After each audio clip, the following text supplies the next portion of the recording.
This literature kit on The Graveyard Book by Neil Gaiman uses thought-provoking questions that offer students the opportunity to apply comprehension skills. 55 pages chocked full of before-you-read worksheets for each chapter section, along with vocabulary prompts to prepare your students for the reading with rubrics, teacher guide, and author biography.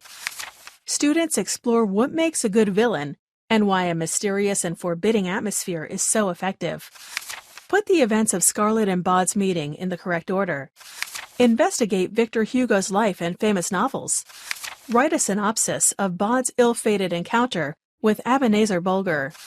Students translate popular cliches depicted in the novel into their own words. 6 additional writing tasks follow. Supplement an existing unit with in-depth writing tasks, such as interviewing classmates on their impressions of the novel. A word search puzzle and comprehension quiz ends the unit. The easy marking answer key works by lining up perfectly with the matching question pages. 3 color posters, which are graphic organizers, completes the resource. Complete a literature analysis by identifying the setting, conflict, climax, and point of view on a series of tombstones. Visit our website to see more novel study guides just like it.